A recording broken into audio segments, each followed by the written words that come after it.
Salam persaudaraan dari Bukit Sandar Matahari Ledalero. Kami menyapamu semua dalam senandung ucap salam dalam Sang Sabda. Bacaan Injil dan Renungan hari ini edisi 29 Maret 2022 Selasa, Pekan Prapaskah keempat. Disusun oleh Frater Antonius Weki, SVD, dan dibawakan oleh Frater Alex Sahatang, SVD. Selamat mendengarkan. Mari batong lihat apa yang terjadi dalam dunia ini.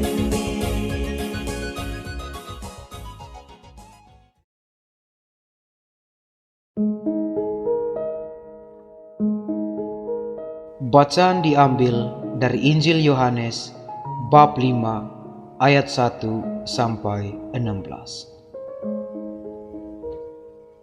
Sesudah itu ada hari raya orang Yahudi dan Yesus berangkat ke Yerusalem. Di Yerusalem dekat pintu gerbang domba ada sebuah kolam yang dalam bahasa Ibrani disebut Betesda. Ada 5 serambinya, dan di serambi-serambi itu berbaring sejumlah besar orang sakit, orang-orang buta, orang-orang timpang, dan orang-orang lumpuh yang menantikan goncangan air kolam itu. Sebab sewaktu-waktu turun malaikat Tuhan ke kolam itu dan menggoncangkan air itu, barang siapa yang terdahulu masuk ke dalamnya sesudah goncangan air itu menjadi sembuh, apapun juga penyakitnya. Di situ ada seorang yang sudah 38 tahun lamanya sakit. Ketika Yesus melihat orang itu berbaring di situ, dan karena ia tahu bahwa ia telah lama dalam keadaan itu, berkatalah ia kepadanya, "Maukah engkau sembuh?" Jawab orang sakit itu kepadanya, "Tuhan, tidak ada orang yang menurunkan aku ke dalam kolam itu apabila airnya mulai goncang, dan sementara aku menuju ke kolam itu, orang lain sudah turun mendahului aku."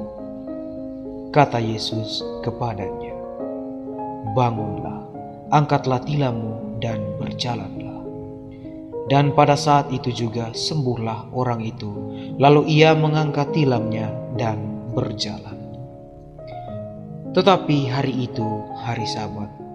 Karena itu orang-orang Yahudi berkata kepada orang yang baru sembuh itu, "Hari ini hari Sabat, dan tidak boleh engkau memikul tilammu." Akan tetapi ia menjawab mereka, "Orang yang telah menyembuhkan aku, dia yang mengatakan kepadaku, 'Angkatlah tilammu dan berjalanlah.'" Mereka bertanya kepadanya, "Siapakah orang itu yang berkata kepadamu, 'Angkatlah tilammu dan berjalanlah'?" Tetapi orang yang baru sembuh itu tidak tahu siapa orang itu, sebab Yesus telah menghilang ke tengah-tengah orang banyak di tempat itu. Kemudian Yesus bertemu dengan dia dalam bait Allah, lalu berkata kepadanya, "Engkau telah sembuh. Jangan berbuat dosa lagi, supaya padamu jangan terjadi yang lebih buruk." Orang itu keluar, lalu menceritakan kepada orang-orang Yahudi bahwa Yesuslah yang telah menyembuhkan dia. Dan karena itu, orang-orang Yahudi berusaha menganiaya Yesus karena ia melakukan hal-hal itu pada hari Sabat. Demikianlah Injil Tuhan. Terpujilah Kristus.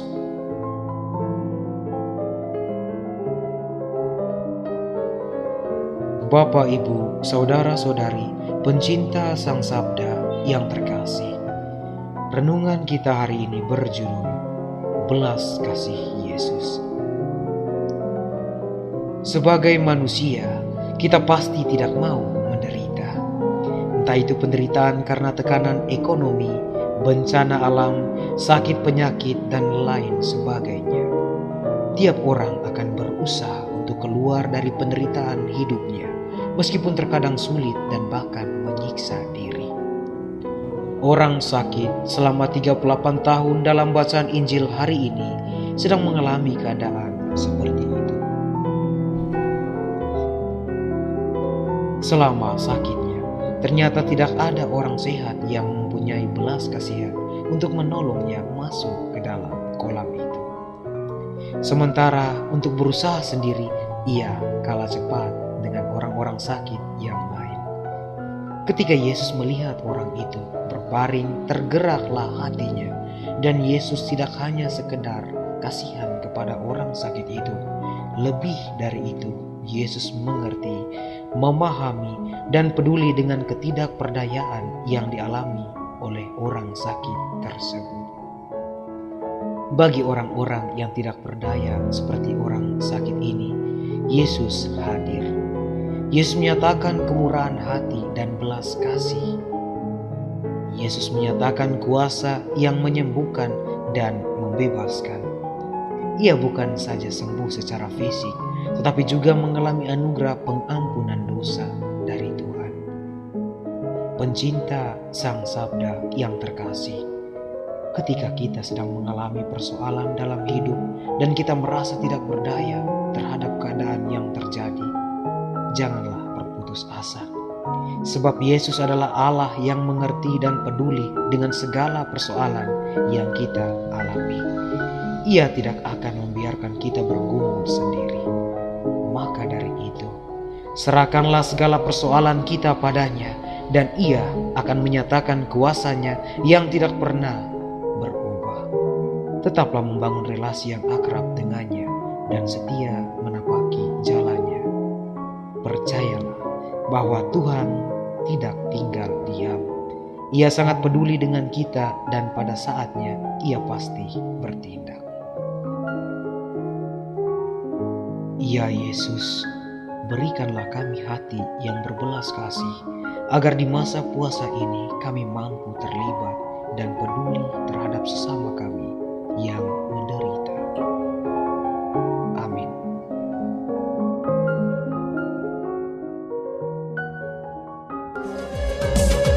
Hei bersaudara, umat Tuhan di lubang murah. Sahabat-sahabat pencinta Sang Sabda, kita baru saja mendengar bacaan Injil dan renungan edisi hari ini.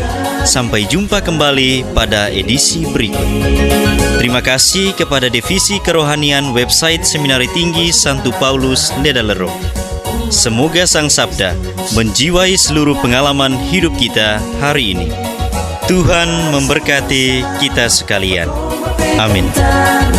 Dalam satu hati, di dalam kasih Yesus.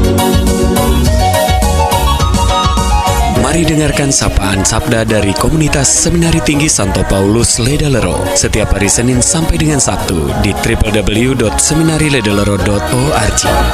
Kau sampai labuan bajo, subat tunggu bagus. Mari batung siram dengan air kasih supaya bagus.